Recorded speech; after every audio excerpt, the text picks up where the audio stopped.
everyone, and welcome back to On the Curbs IndyCar edition. I'm your host, Nate Woods, and I'm joined once again by my co-host, Mr. Thiemo Albers-Daly. Thiemo, how are we doing today?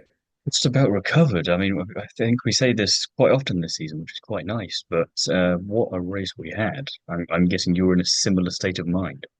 Yeah, I think I will start this episode off by eating my previous words and doubting the track that we had at Markham. Now, it did take us a little bit of time to get on track.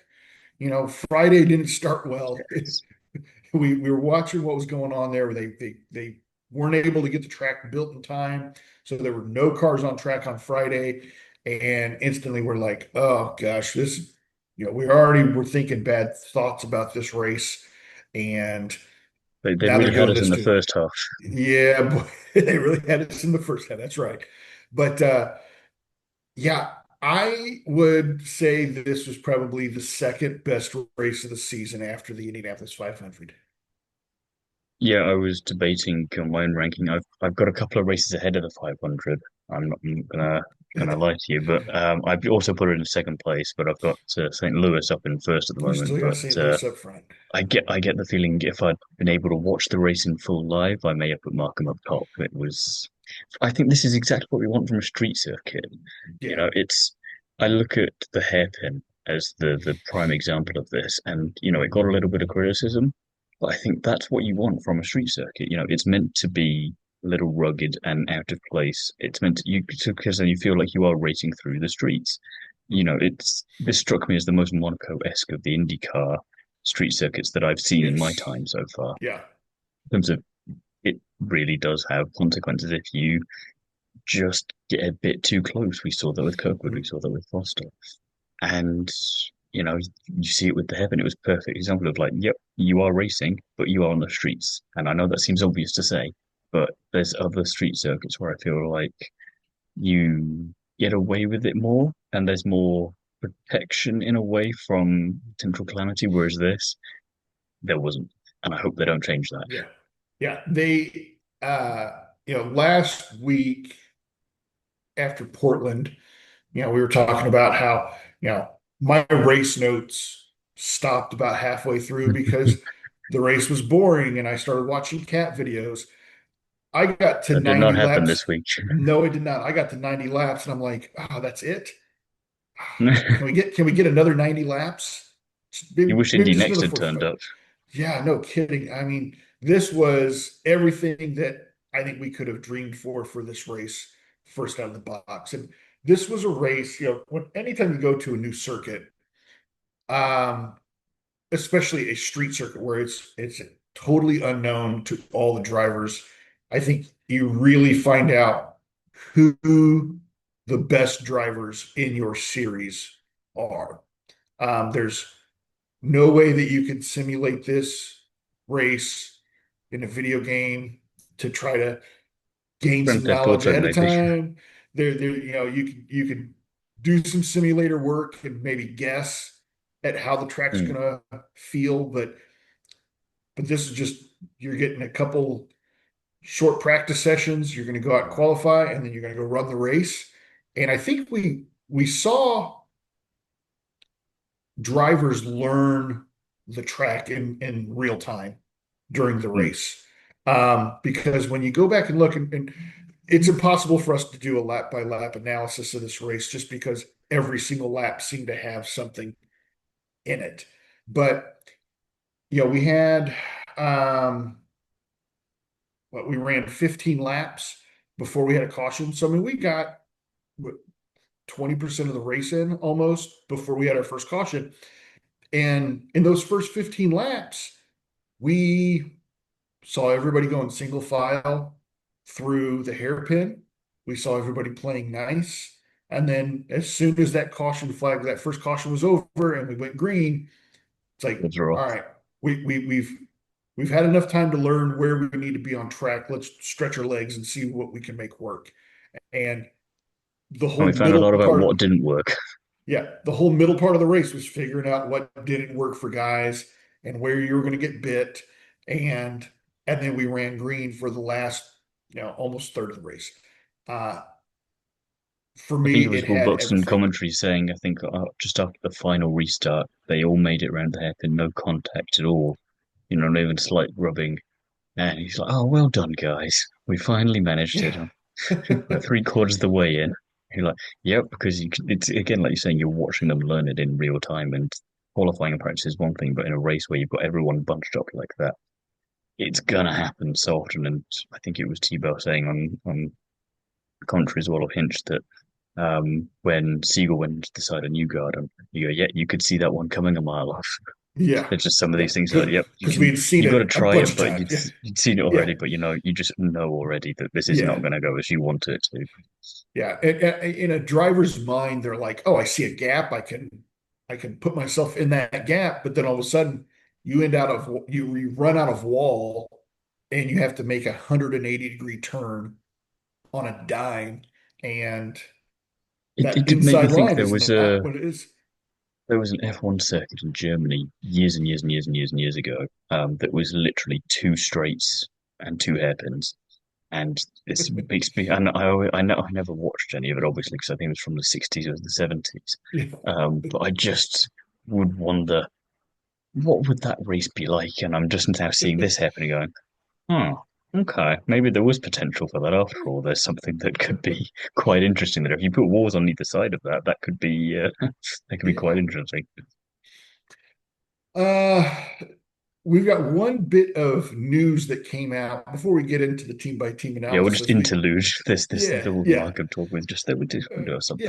yeah. We got the first half of next season's lineup released last week after our episode, of course, and not really a lot of surprises. No, Um, any yeah, I'd argue either, to be honest. yeah, I don't know what and surprised you from it. probably the bigger gap between uh, our April races and our May races.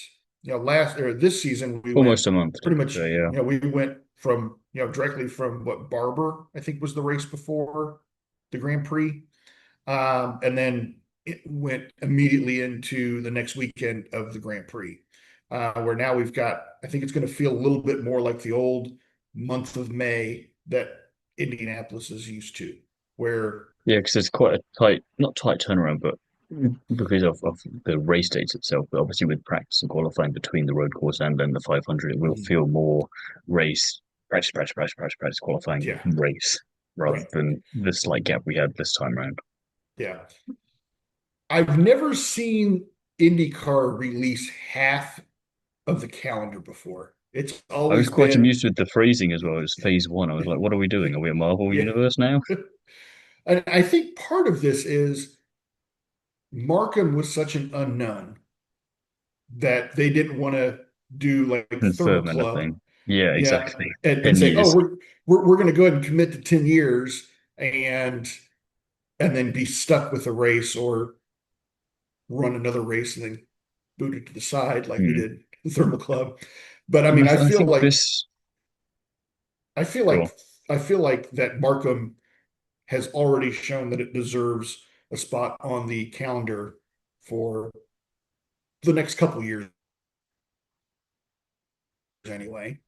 Um, might be maybe some small tweaks that I would make to the track, um, but yeah, I think we definitely got a treat. I think they're part of it's probably maybe IndyCar's trying to find another NASCAR race to partner with. I mean, we've got the Maybe. the doubleheader in Phoenix as the Hmm. second race of the season.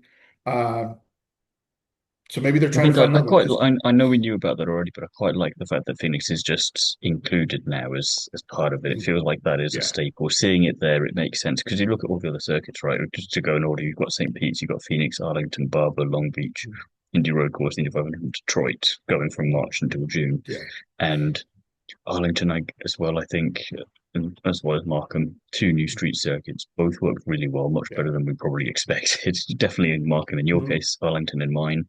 But then Phoenix just being back there, just I've obviously never seen IndyCar in Phoenix before this year, Yeah. um, but that just felt right to do that, and it Mhm. was nice to have an oval that straight in, and to have the first three The first four really actually then street course, oval, street course, but fresher street course, and Mhm. then into a road Road course course.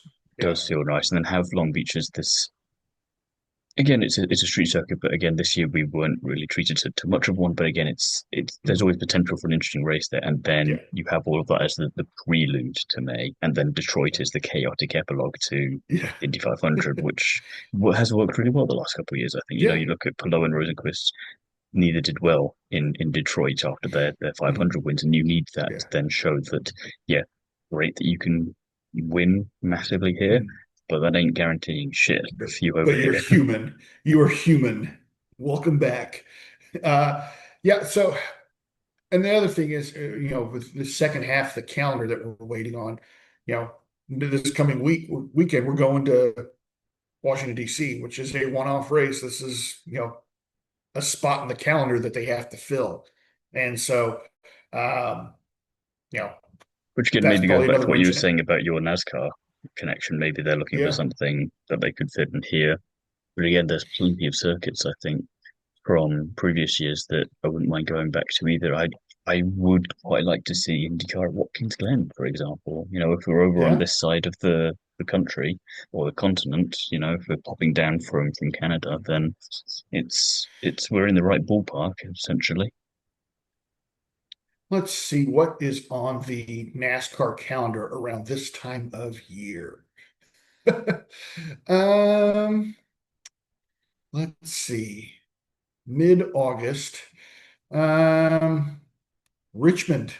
Richmond would be a good one. Iowa, which is a good race. I think, I'd say I've Iowa they were always, maybe moving anyway because of the issues we had this year, I think, wasn't it?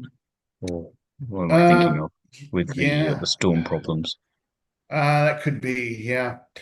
The or New Hampshire, which we've run IndyCar at in the past. It's been a long time since we've been to New Hampshire. Richmond would be a good one. That's I think that would fit the calendar quite well. Or we can Yeah, bring I'd be up for Iowa that as back. well. I like that we got options though. We got that, it's the three of those because again, NASCAR I feel is entertaining when it's at Watkins Glen as well. So Mhm. that could be a fun doubleheader. You see the massively different lines they take compared to what you would see with IndyCar. It'd be fun to see that combination because of on the oval, obviously, there's limited in what you're going to do there Yeah, in terms of the lines. But there, you look at the first three turns and you see how wide the NASCAR goes with them. There's yeah. like track limits aren't really a thing. And then you see what IndyCar would be able to do. Like, yeah, you're not going to get away with that as much. So, and we've obviously not seen that crossover. Waiting to see how a couple chips fall. I think Markham was probably the first one. See how that goes. Speaking of the track at Markham, would there be anything that you would change about that circuit? And I've got one in mind.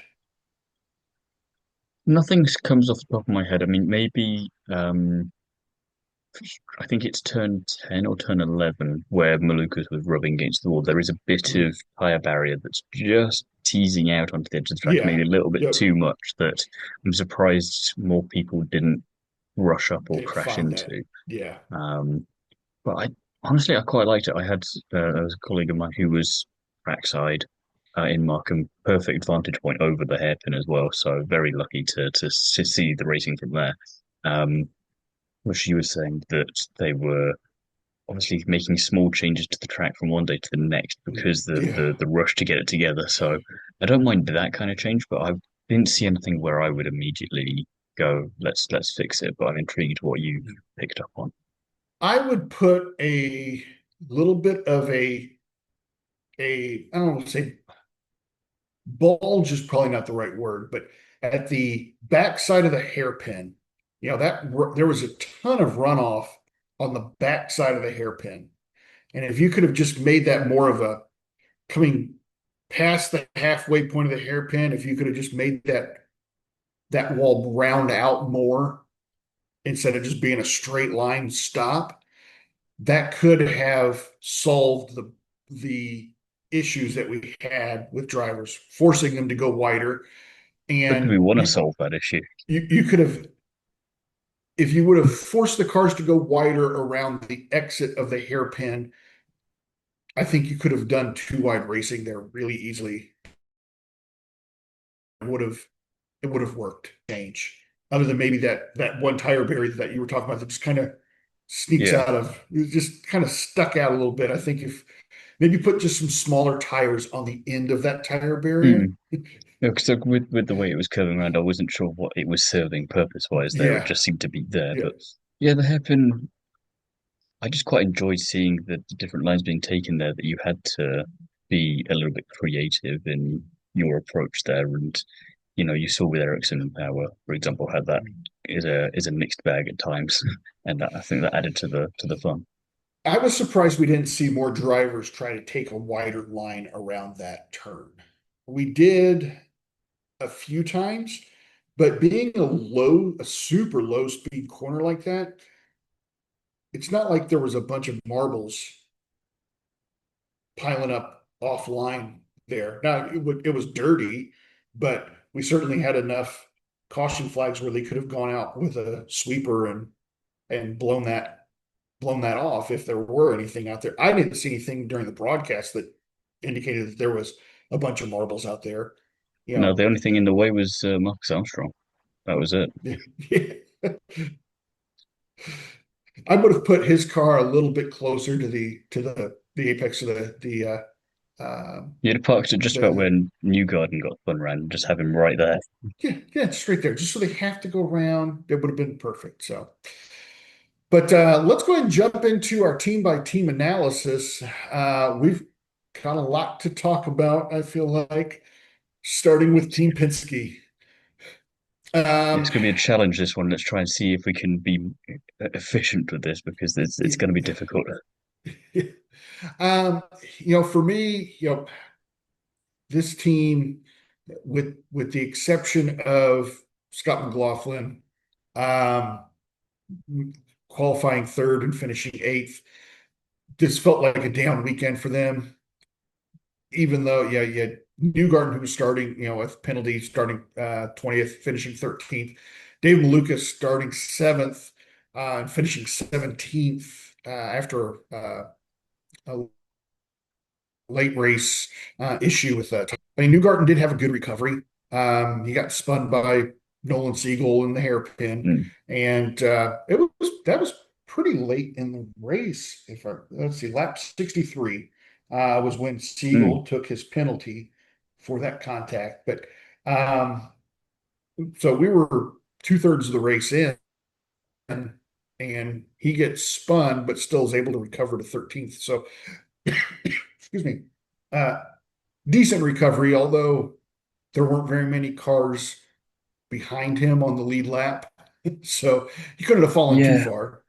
it was a race where you had to survive it, and I think in that instance they all succeeded, but it all came at a cost. Like say for Newgarden, it was damage limitation from the off because of those penalties, and then from getting spun around by Siegel, Malukas again looked so good up until the end, and then he just brushes that wall and then has to go in and get the tire change. I think as a result of that, because of whatever damage he gets. And so Scott, even though he qualified brilliantly in third and finishes in eighth, you think that's pretty good considering the kind of race that it was, and other drivers had a lot worse of a time of it. For me, the biggest frustration was that heading into this batch of races where we have so many quick succession, I thought, well, I'll stick Malukas in my fantasy team. That's sure to pay dividends, and I'm having two races now. Damn, and I've got him on, I think, a 5 race contract. So I'm going to just have to sit this one out until and hope that Washington Uh, goes a bit better for him. you got him through the second race in Milwaukee, it sounds like. So Milwaukee is going to be a track to This was speak the of, I thought. I was think. like, he's So good everywhere. Even if he doesn't win, he still should be up there. And then this happens twice in a row, and I'm like, what a yeah, yeah, yeah, McLaughlin, you're right. He did look good all race, and I think I think at the end it was just tire strategy for him that pegged him down in eighth. Um, if he would have, he was dropping like a stone towards the end, and it was kind of good that it happened as late as it yeah, did because otherwise that could have easily been behind Newgarden if he wasn't careful. yeah, right, yeah, absolutely. Aaron McLaren, Pato Ward starting 23rd, finishing fifth. Christian Lundgaard start.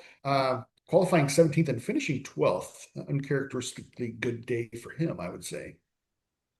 Quite a turnaround from Portland as well, it felt like to me. I mean, Yeah. qualifying was atrocious for two-thirds of them.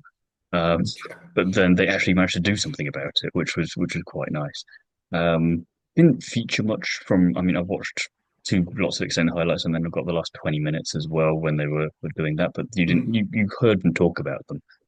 You never really saw them aside from Siegel when he was punting Yeah. into Newgarden. Um, Or when Siegel was and leading. yeah, yeah. I mean, that was one of the other bits, and I think it's great for him to do that, and I think for Lundgaard as well to even he had a Scotty Max for the race. You know, he qualifies well, hemorrhages some positions, but is still all right. I think the one thing that will have annoyed him is that Pato did get ahead of him, but I think that then comes down to strategy and how you've survived up to that point towards the end. It's Mhm. not anything bad from the driver that they've done themselves. Underrated driving order. I know I was absolutely hammering on him last week after Portland and going, why the hell are McLaren keeping him of all the three? Yeah. But then, credit where it's due, he can pull out these races. And I think this is what frustrates me about him in the same way that I used to think about with Ericsson, is that I've just not seen him do this kind of driving enough since I started watching. Mhm. I need him to do what Ericsson's doing and Yeah. remind me and everyone else why you are meant to be the big cheese here. Yeah. Um, but yeah, surprisingly good day overall. You know, everyone, not everyone moved up because obviously Lundgaard didn't, but it felt. I think we said this about Andretti last time out in Portland.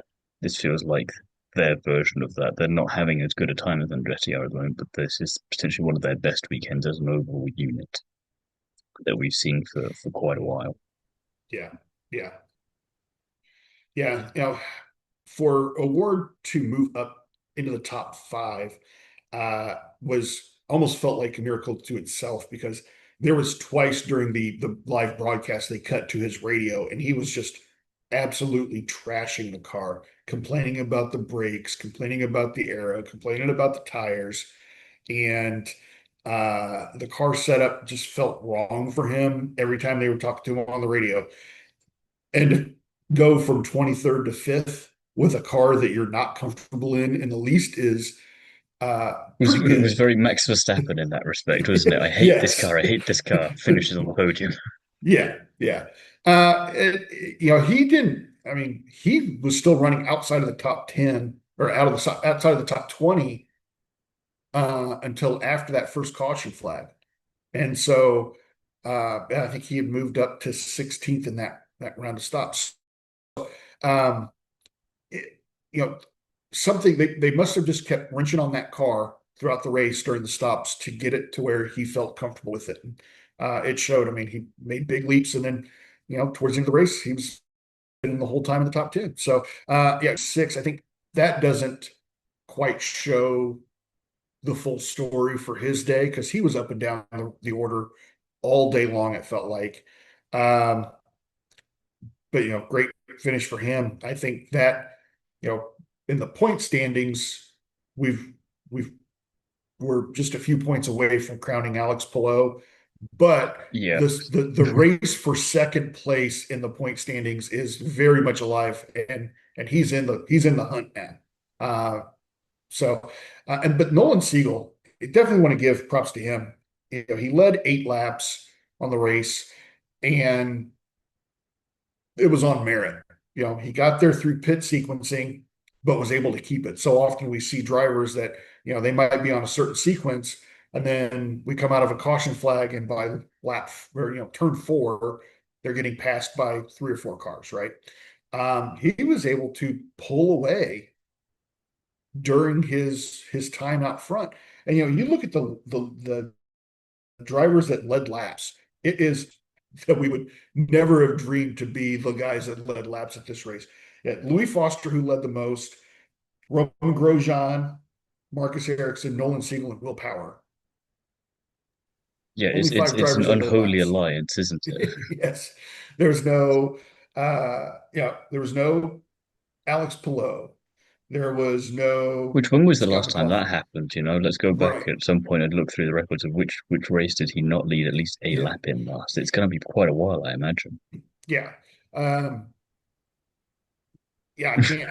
I'd have to go back and look. Exactly. I've got the printouts. I could find it, but um, yeah, it just good race for Nolan. And I we talk about him and Stingray Robb and Simpson kind of all in the same light. Foster sometimes in that category as well, it feels like. But yeah, we're really starting to see Nolan show some promise, which is Yeah, great. yeah, and I think very important for him if he wants to stay in the series next year. Yeah, It's showing he is good for one of these more midfield teams, maybe, and maybe he'll do what Rosenquist did. You know, he'll go away and he'll prove himself somewhere else again, yeah. and then go, "Hey, McLaren, you want to hire me back? Tough. I'm not coming back. I'm going somewhere else." I him and Lundgaard are both showing positive aspects for they're making positive cases for being a driver next year. Now, obviously, we know that Lundgaard's going to end up somewhere. It's just inevitable. Yeah, but Nolan Siegel, I think, is making a positive case for, like I said, a mid tier team. Maybe But again, not just to maybe a go off bottom tier, the but still. conversation we were having on Rob last week, if you're looking for a driver with money that you need to have in there, but you want that performance aspect, GCR is potentially a good fit for them then as well, because you're not necessarily losing a lot of the money that would be coming in for Rob if that was an Yeah, option you were going to go down. So I think he's good doing probably good advertising for himself, yeah. which is nice to see. Because again, it also just I always love it when drivers get canned before they should be, and then they start performing well, and you go, "Are you sure about this?" Yeah. Uh, Andretti Global. I think this team, short of Kirkwood, uh, I think it probably had the best weekend. Power starting dead last, finishing third on the podium. He Kirkwood loves starting doing that at the 22nd moment. and 21st. And then Ericsson, of course, is our race winner after qualifying fourth. Um, What I loved most about this was that because I didn't watch the race live and because I was playing catch up and I didn't want to look at anything that could potentially spoil it for me, I couldn't for the life of me. I think I put my fantasy team together just after we finished recording for Portland and I didn't look at it at all until post race. So I'd completely forgotten. I knew I had Pillow and I knew I had Malukas and I couldn't remember for the life of me who else I'd put in the team. And I was thinking, oh, I've seen all these retirements and it's like, oh, I'm not sure who I've put in here what have I done? And then I find out I've not just put Ericsson in, I put him on double points. And I go, my nice. God, what a like just Herculean effort from him to turn out. I'm like, oh, I don't know how I've done it again, just knocked it out of the park. And I'm now even more concerned about how it things have to go for Washington. But for Markham, brilliant. And like we said before, this is Marcus Ericsson I've not seen. You know, I heard all the stuff when I came into the series, but it had already happened. It didn't then translate until this season. It's just so nice to see. You know, he was 7 seconds back in what fifth or sixth place with 14 laps to go, Right. and somehow, and it's not easy drivers ahead of him. You know, you've got Palou, you've got Power, you've got McLaughlin, and you've got Grosjean somehow in there as well, leading this thing. And Yeah. I'm watching this, not knowing what the outcome is, and going, how Grosjean's not going to do this, surely. But I also am not seeing how anyone's getting close to him because he's putting a gap on Palou, and Ericsson out of nowhere, Yeah. seemingly just on an absolute mission, and just absolutely fantastic to see. And it's his first race win since what 22, 23 as well. 20, So it's yeah, 23. I think it was uh oh, was it St. Pete in 23, I think? very possible. I'm not 100% certain, but it's been a few years anyway, and I Yeah. love that. And Power, I felt we don't need to say too much on him just because he did exactly what we were saying last week, and he's just reinforced it again. Of he's really Yeah. getting into his groove, he's getting there. And if this is willpower returning to full power, like we said, then next season is going to be fun. Yeah. Yeah. With we saw it last week, and obviously we've seen it with Lundgaard earlier in the season. Last place might be the way that might be the best place to start is at the rear of the field, it feels like, because we've seen it again with willpower starting dead It is last. working more And times than not, which is weird. yeah, which is weird. Yes. Usually when you are starting last or you get put there because of an engine change or a penalty or just a crash in qualifying or poor effort, your weekend is pretty much cooked at that point. You're just playing recovery. But here this season, we're just seeing drivers just manage to figure it out how to get back to the front of the field. It's fun to watch, I can tell you that. The stat I saw, which was tremendous, 252 overtakes during the race, Yes, 242 of which were for position. I I saw just that thought, this morning. that's not a bad debut, is it? Gosh darn. I mean, even Formula E with its, yo-yo style Yeah, peloton sort of racing doesn't yeah, have that. And you go, and they've got a bunch of extra things there to increase the overtaking opportunities. And then IndyCar just comes along with a brand new street circuit and goes, hold my beer. yeah. I think this team in general got the strategy exactly right. And to be able to get two cars up to the front. Now, unfortunately for Kirkwood, clips the inside wall. Was it turn? Is that turn seven? Turn, It was I or thought it was slightly turn earlier. four. Turn four, I Turn think, yeah. four. Turn four. Yeah, where we saw him do the exact same thing that Foster had done earlier in the race, clip Mm. that inside wall and then just stuff it in the outside wall, exit in the turn. And he had a fantastic race going as well up to that point. And just unfortunate, I think. But on a track like this, and we saw it in the midpoint of the race, the drivers were not afraid to take chances.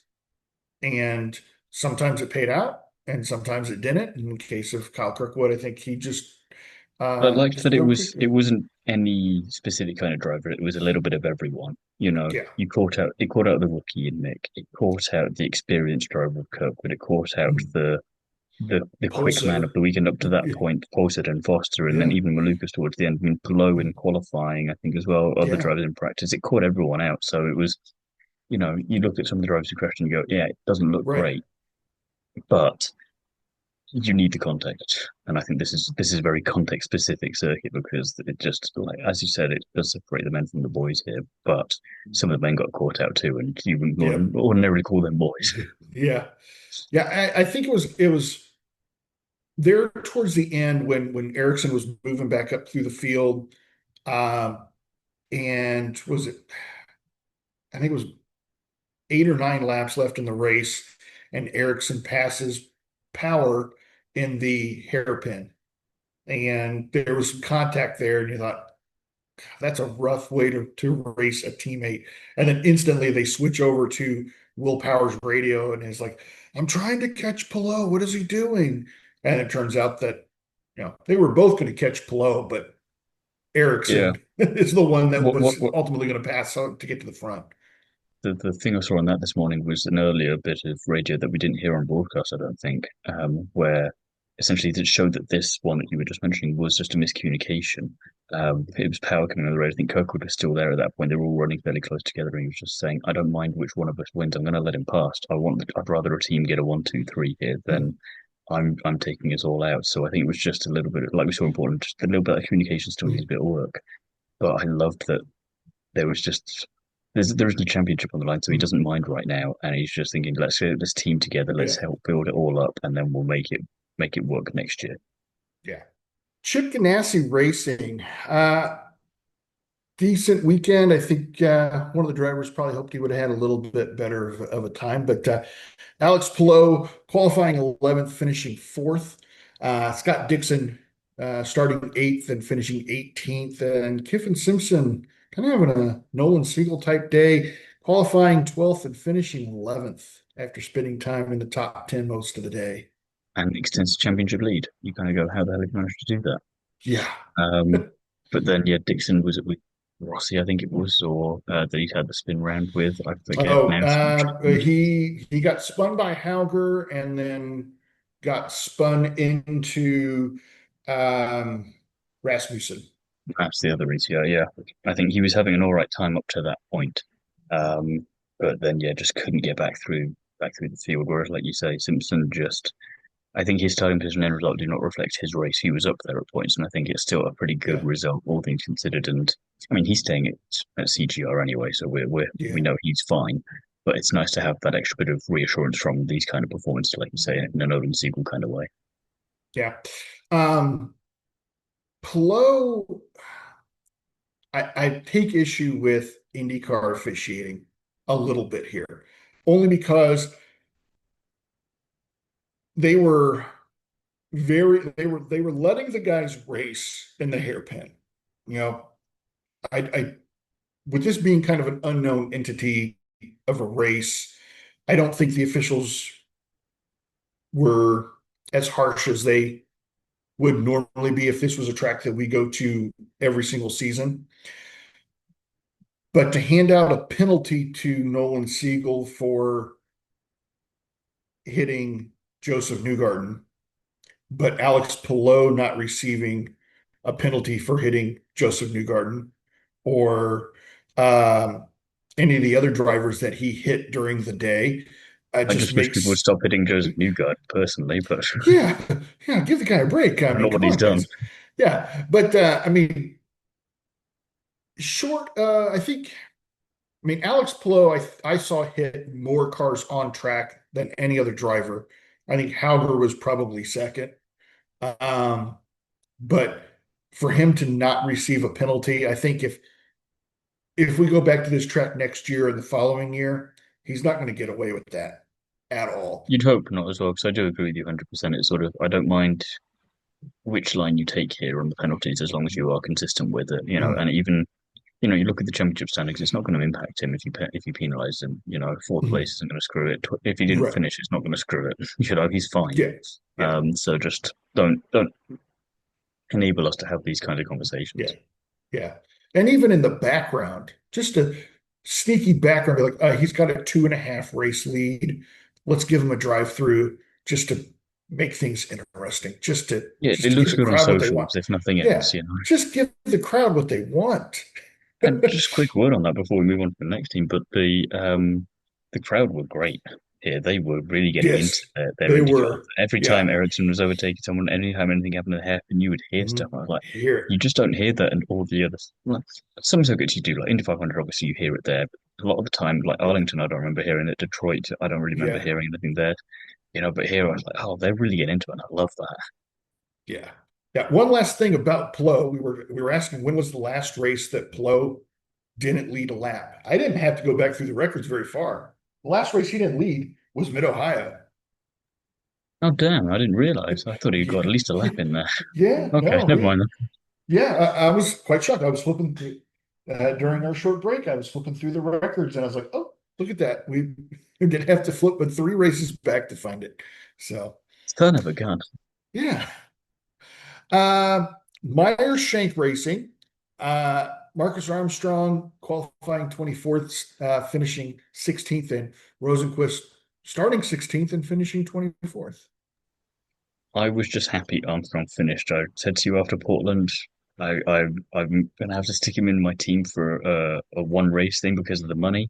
I just need him to finish. I don't need him to Yeah. finish well. I just need him to finish, and he did. So I'm happy. Contract obliged. I may now release him and go off into the wilderness. That's all I have to say about this team.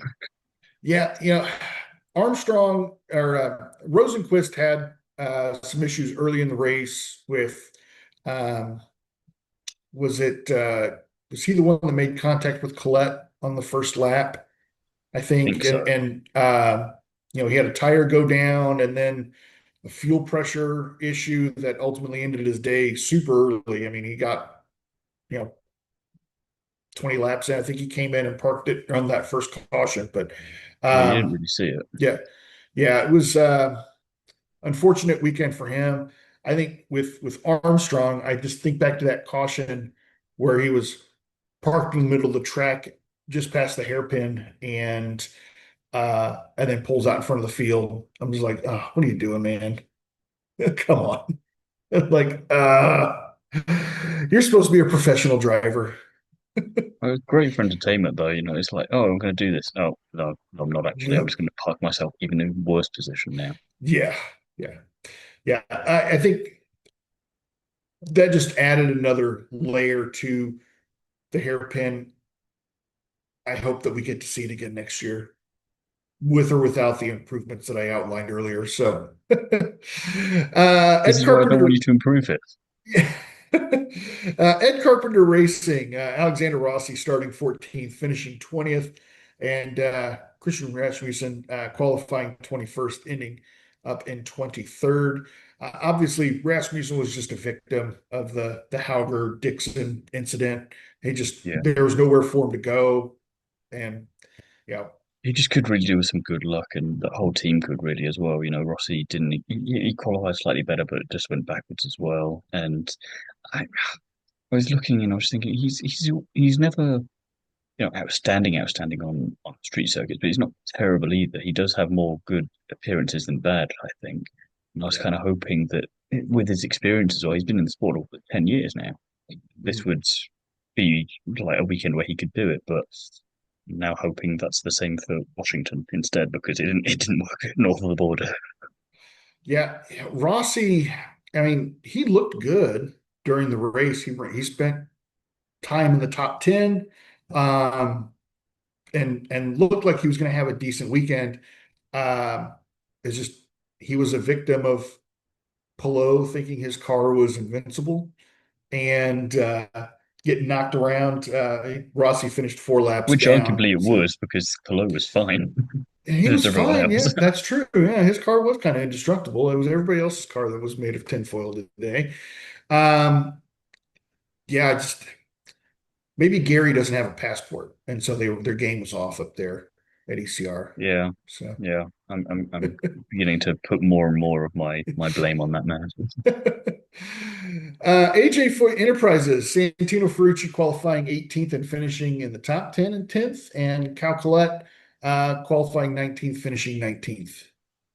Yeah, no idea how Ferrucci somehow crept into the top 10 after all of that, but I think this is one of those races where you just have to be in the right place at the right time and hope for the best, and it was pretty much what he did, and it worked. Yeah, I, yeah. the experience counted for that. He was you saw him in picture a few times, and Mhm. it was especially on the opening lap. I think when Kirkwood was squeezing between Ferrucci and someone else, and you go, "Oh, that's not going to work." Oh, it did. I don't know how. Don't do that again, guys. Um, but he was just anonymous again, really. But it wasn't to his detriment for once this season. Whereas Colette, on the other hand, well, yeah, they were talking about him in comms a good bit as well, and saying, yeah, this is getting a bit of crunch time for him now in terms of his Yeah. seat for next year. And we can see that potential. We Mhm. do need a couple of good results to go with it. And it's just not getting that extra little step at the Yeah. moment. And yeah, it's not good, is it? Well, Because I think he's going to be one of the drivers where there's a number that we may not see next year. And I think Grosjean's one of these drivers where he was definitely on that bubble, and this may have just saved him. Um, as much to my frustration as that may yeah. be. But other drivers like Colette, like Foster, like Schumacher, they need that result. Mhm.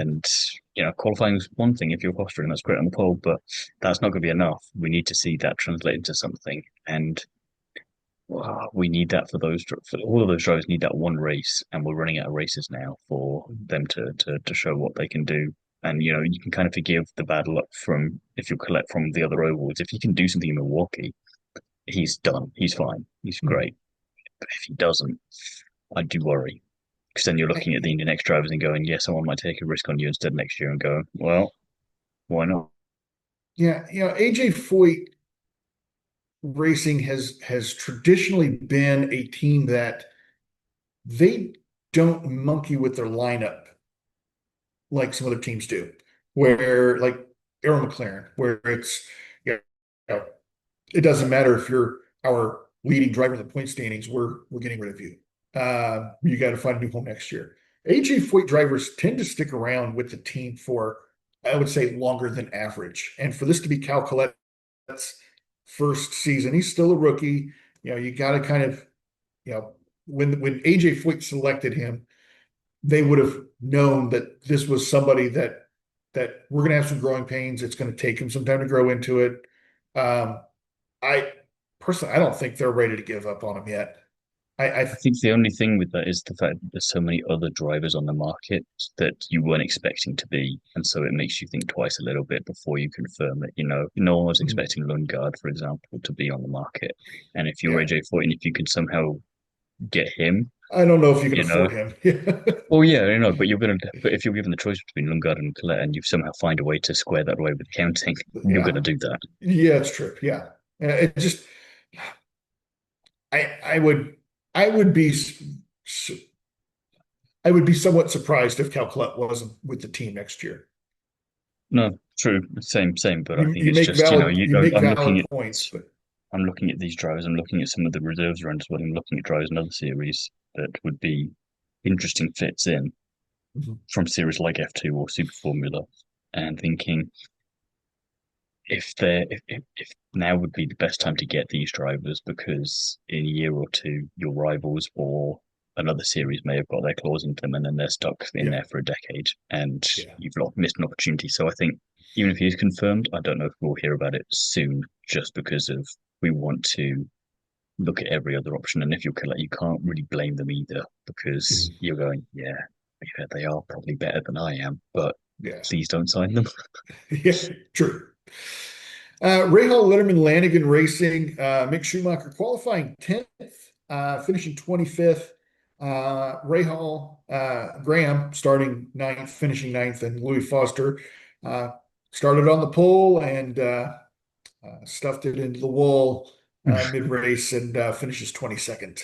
What a beautiful piece of commentary that was, though, with Buxton in Yes, particular. yes. A little Go, voice crack in oh, there. oh. Go, oh, two ways of doing that Yeah, immediately there. And yeah. I think this was the thing with Foster. I was surprised when he got pole position. He was looking good in practice, but I didn't think, for a second that he was actually going to get pole. It was like when he did it in Road America last year. You're not actually expecting him to do it, much less expecting him to convert the win. So when he had that strong pace early doors, I was thinking, damn, we might actually be seeing something here. And I think then, he admitted himself it was my own mistake. But, I think you look at some of the other drivers who, like Lundgaard, for example, hemorrhaged a few positions, but he still finished and he still got Mhm. strong points. He still could finish second in the standings, the points. And if you're Foster, you couldn't afford to throw an opportunity like this away where you're not going to win. That's fine. But you could have got a podium. You could have done what Grosjean did. The experience comes in handy there, and you go, yeah, there's nothing I can do to win this, but I get a top five. I can be in the top 10 at the very least. And instead, you just I push a think, little bit too hard and bam. yeah, I think Foster had a real shot of winning this race, not just a podium. I mean, he looked so I just strong don't want to. up I to that just point. look at Ericsson towards the end and go, I don't think He, anyone's stood a chance against him towards the end of I that one. Foster was moving back up through the field, and I think the pass on um, who was he trying? He was Pat. Was it Kirkwood, I think, Kirkwood? was I it? think Kirk. I think Yeah. it was Kirkwood. Yeah, going into Somewhat turn ironically, four. considering what happened to What Kirkwood. happened to Kirkwood? But um, I would rather he crash with his elbows out. If he's going to crash, crash with your elbows out, fighting for position, trying to fight for the win, rather than having some ticky-tacky accident where you're trying to pass Stingray Rob and you brush the wall. You know, it you don't want to see a driver crash, but if Yeah, the driver's no, gonna I crash, get that's it. how you want to see him crash. I get it. And I think that is also showing drivers like him and Mick in particular this weekend their positions in their respective teams and in the series. They're not, you say, yeah, I prefer them if they are going to crash, they'll crash this way. But I think the fact that they're crashing in either way shows that they're getting, I don't want to say desperate, but they're aware the clock is ticking.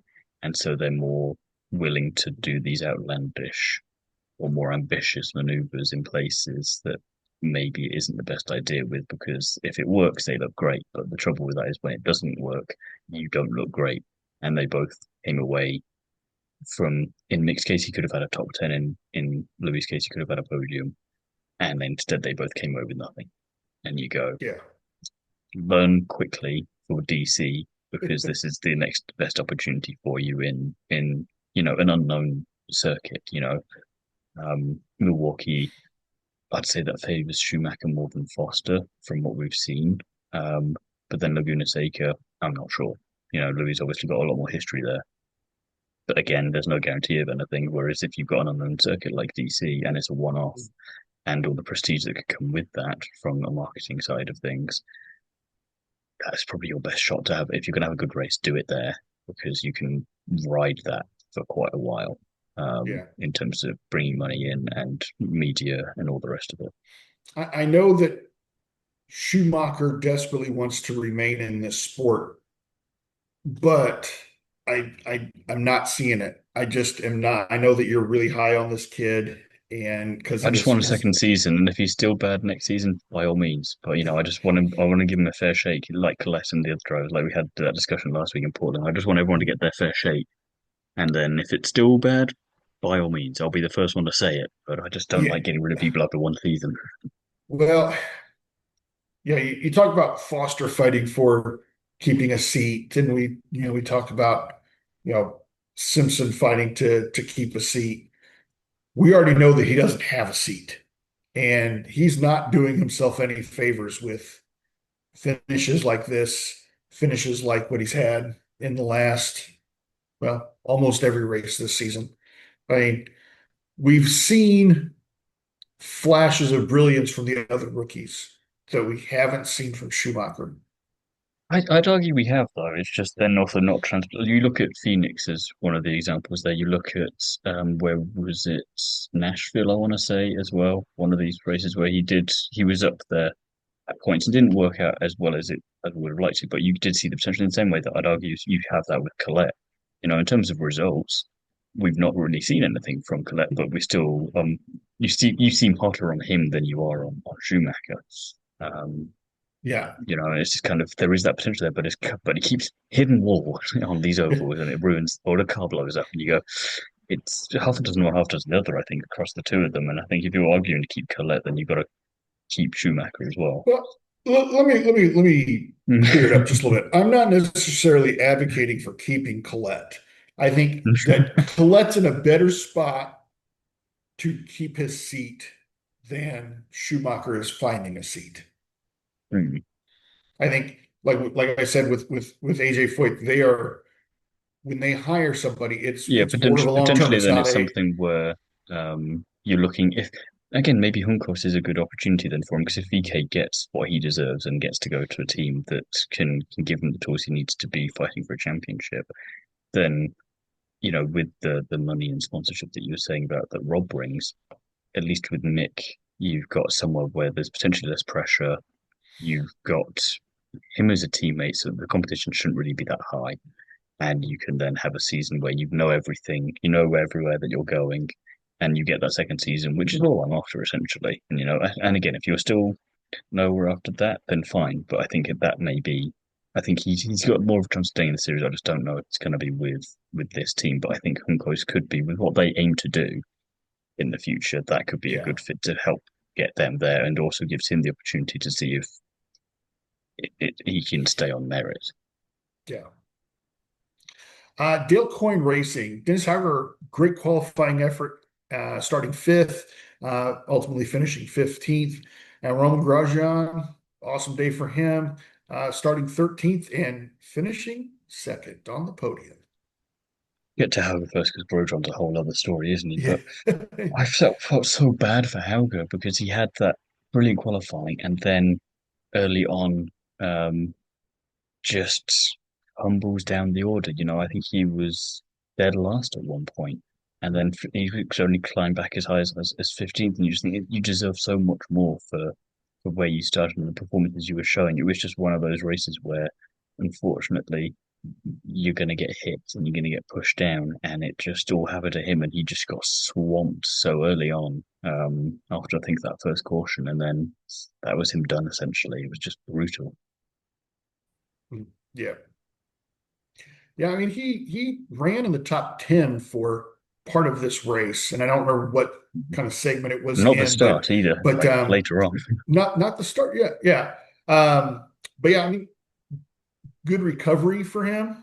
Still finished a lap down, but I think the restarts were what caught him out.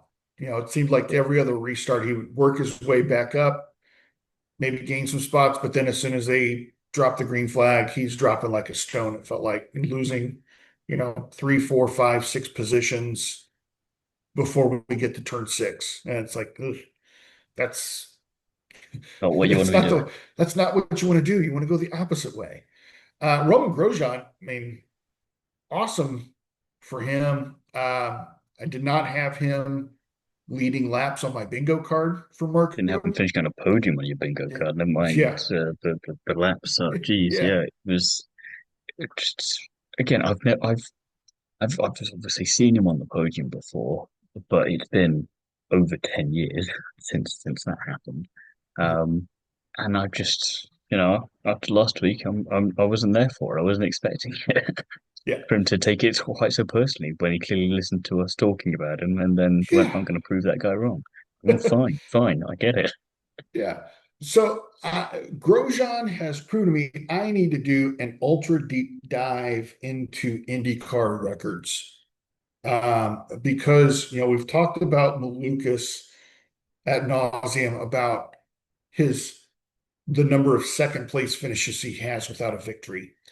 And then they flashed this stat on the screen at the end of the race that this was Roman Grosjean's sixth second place finish in IndyCar without a win, which is one more than Dave Malukas has. And he was not on my radar at all as a driver that had podium Understandably. finishes. You was like, you think back to it and you're like, I don't remember him ever finishing on the podium. I mean, this is Well, a driver as well that hasn't won in any category for the last 13, 14 years yeah, or so. but yeah, So I'm understandably not on your radar. right. He finished second in his third IndyCar race and then goes on and rattles off another one that year. And this is when in 2021 with Rick Ware Racing and Dale Yeesh. Coyne. And then, he goes to Andretti and he rattles off, three more second place finishes. So it's just like, oh, how did this guy fly under the radar like this? Not I saying can tell that you you, should strive for having, second place finishes, but um, if you did, there's someone to yeah, look up to. this is the one to look up to. So I have to really do a deep, deep dive into uh, the stats for each driver, and we'll make the comprehensive list of We'll have most that prepped ahead second, of next season. yeah, most second place finishes without a victory, and hopefully, maybe by the end of the season, we can take Dave Malukas off that list. You're running out of time, my friend. You're running out of I know, time. kid. Yeah. Juncos Hollinger Racing. Reeves BK, great weekend for him. Qualifying sixth and finishing P7. And Stingray Rob, great weekend for him as well. Qualified 15th and finishes 11th after spending time in the top 10. Yeah, it's just another excellent driver, VK. What more can we say on him at this point? He's just punching Right. in, punching out, doing a great job week in, week out. Did well in Canada, obviously, last year with Dale Coyne at that Mhm. point. Dale Coyne, obviously, again, doing well in Canada, so it's nice to. They're going to want a couple more Canadian races, if anything. Yeah, right. I miss the days where we went to Brazil for a race or Japan for a race, and we just want a couple more in Canada if we're VK. Um, but yeah, then Rob out of nowhere. It's double-edged sword of you got your best finish of the season after Detroit, where you finished in 14th, you were 11th. Yeah. Still haven't got a top 10 finish though. Yeah. And you go, so Tough. close and so Yeah, far, and it's I'm tough. like, if it's not happening here, I'll be getting it this season. I'm not sure, but Yeah, credit where it's due, he's still got his best result of the season. Something for him to be happy about. yeah. Yeah, he spent good chunks of the day in the top 10. Which I think at one point he was running I'm the gonna say top that wasn't on your five bingo even. card either. He was running the top five at one point. I think it was him and Graham had made their way up to the top five in pit sequences. And I'm like, does that say Rob on the TV screen? What is that? I'm not used to seeing that. Hang on, when they say Rob, do they mean Stingray? Is there another driver Yeah. that Is I there haven't another driver? realized? Hot, not, and hard luck awards. I think we have some disagreements here. Yeah, which is nice. We've not been doing that lately. Yeah, right. Um, who was your who's your hot pick for the weekend? Surprised myself after last week. I've gone for Pato. Yep. Credit where it's due. Back of the grid to the fifth. Back end of the grid, not quite doing willpower. Who can? Um, but I just thought because you just didn't see any of it really on the broadcast to get up there into fifth place after starting so far down deserves a bit of appreciation because I was like, you know, you'll have drivers like your selection that, yeah, brilliant job. And other drivers as well, brilliant job. But I just think Pato was just so anonymous in that race. I'll give him a shout out, credit where it's due, and then you can't criticize me for just hating on him all the time. Yeah, for me, it's a good race and a good race product when we have trouble narrowing in on one When we're not driver, agreeing, or yeah, and when we're not agreeing for these spots. For me, for hot, I had to pick the entire podium. I mean, this was the most unlikely podium of the year, and probably in recent memory, if I had to guess. Uh, with Ericsson winning in dominant fashion, moving up through the field late in the race, Roman Grosjean, who turns out we see on the podium more often than we remember, but then Will Power coming all the way from last place to finish third after being that was a hard hit with him and Ericsson in the yeah, hairpin. you see the onboard and you go, damn, that was a Yes, lot harder than I that thought was it a lot was. hard. That was a loud hit. Yeah, I mean, there's no way that I could pick a single phenomenal drives. And definitely the drive of the year for all three of these guys. I just there's no way to pick one. I'd agree with that. In terms of drives of the year for all three, Ericsson breaking that winless streak, Mm. Grosjean not quite doing it and going, of all the people to get me, it's the guy that was in the other backmarker car in F1 all those years ago with me. And Yeah. son of of all the people, why this guy again? And then Will Power just, I'm loving seeing this his villain era coming in. It's Mhm. kind of after you think if Penske are in a position that I think they're going to be next year, then Power to be the one to deny them and potentially Palou. Oh, I'd love that. I'd absolutely love that. So for not hot, this was another category that I had a lot of trouble trying. Um, Ultimately, I went with Kyle Kirkwood. I think with being the guy that really, I don't know, there's several drivers that are fighting for second, but Yeah. to He seems like the most likely to have got it, considering from last yeah, season as well, of being the main right. contender. I'm understanding Yeah. your It- selection. yeah, he still retains second in the point standings, but it's a lot closer now. It's going to It felt make for more some down to fun, Malukas and but Lundgaard having bad times than him, yeah, you yeah. know, having a good one. But there are several other drivers I could have picked for this. And quite honestly, the one driver I wrestled with on whether to put here, I'm not going to give him an honorable mention, but Alex Palou, he finishes fourth, but Yeah, you're he going back to hit, all the kamikaze driving. yeah, he hit pretty much everything except the podium. And, Oh, that's the but, line I've got up to for this episode, I think, right there. but also Dennis Hauger. I could have maybe given him an honorable mention.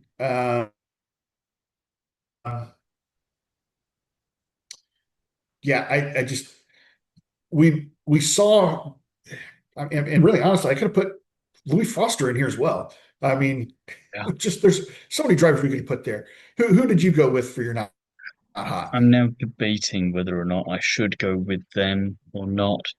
Um, and you know what? I'm going to change it. I'm going to change mine because I've seen what you've done for Hard Luck, and I think, yeah, that's probably a more fair assessment. So I'm going to go for Rahal, Letterman, Lanigan racing as a whole. I think Mhm. because on the one hand, yeah, Mick, as we talked about, was not great. Foster too hungry, didn't work out. But then also for Rahal, I think you start ninth and you finish ninth. That's good, but also you're the most experienced driver in that team and one of the most experienced drivers on the grid. Mhm. We see what drivers like Ericsson and Power can do with all of their experience. You've got quite a bit of it too. And you don't have the excuse that Scott Dixon did for not getting up there, which is getting punted around Yeah. at early doors. So I was kind of maybe hoping, maybe not a podium, but maybe a top five, maybe to move on a bit. So on reflection, I'm gonna change that and say Rahal and Lanigan Racing. Okay. Okay. I'm not gonna divulge who you had in there, but as you secretly changed the notes now. Um, yeah, for me, I can agree with that two-thirds of the way. I think, Graham had a great race for the equipment that he has. Um, If we sometimes you hadn't just seen have the to, other podiums that he'd had this year, I'd probably agree with that though. yeah, But it's because he's uh, done well elsewhere that I'm like, come on, guy. true. Yeah. Hard luck award. I'm going with Ed Carpenter Racing here. For me, it's just you had, Rasmussen that was in the wrong place at the wrong time. You had Rossi that was racing around Alex Palou and paid the price. And, I think I don't think neither one of these drivers were race winning contenders, but Rossi certainly had a car that could have been a 23rd. He was just wrong place, wrong time. And, you know, like you said earlier, if this team didn't have any luck, they'd have no luck at all. So, Yeah, no, I completely agree with that, to be honest. And I think Hauger is mine on that one, just for the sense of he did everything right until it all went wrong and couldn't get back from that. uh, I am not going to debate you on your selection, but him taking out Dixon and Rasmussen takes him out Racing of hard incidents. luck, takes him out of hard luck contention for me. So, I uh, was hard pressed for choosing anyone else, to be fair. I was looking yeah. at that going, yeah, ambitious. I'd rather him, like you're saying, crashes for the right reasons than for the wrong ones.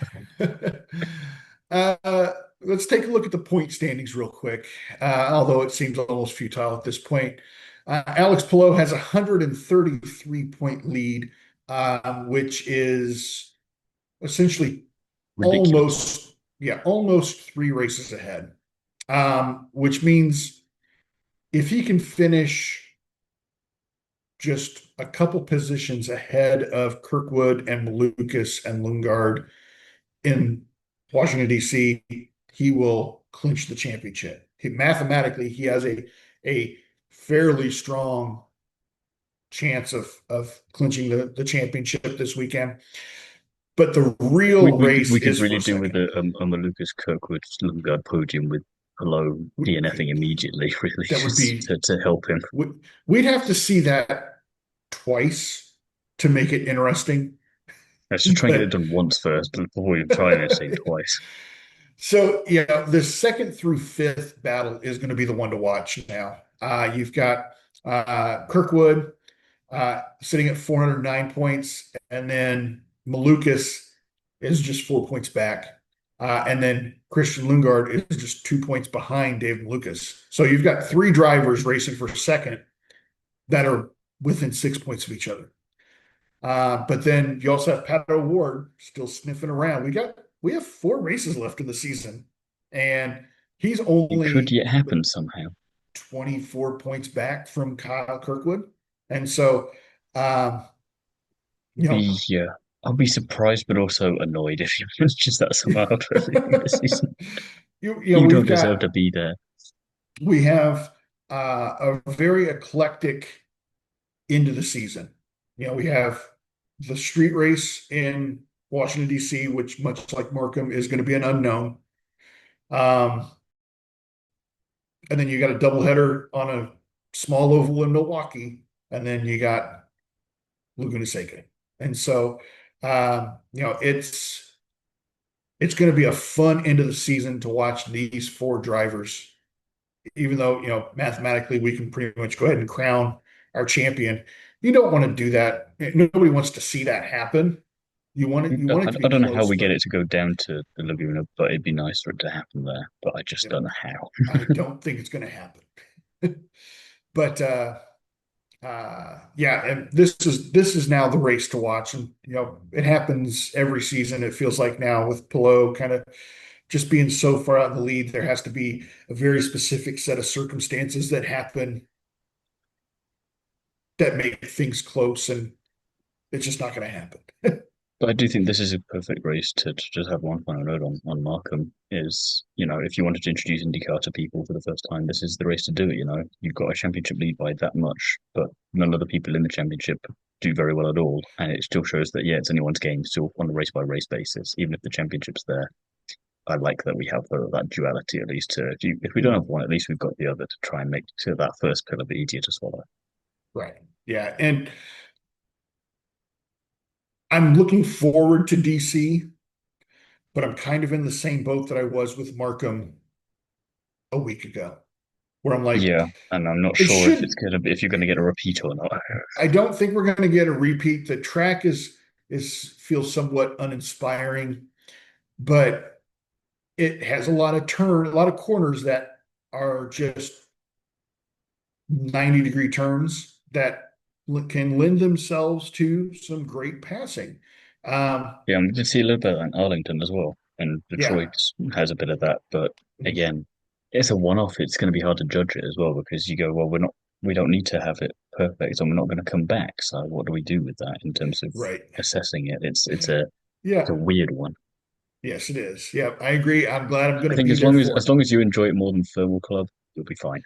Yeah, and I that's not a very high bar to get over for me. So, but we're going to be back next week to cover all the action from Washington D.C., and we hope that everybody joins us then.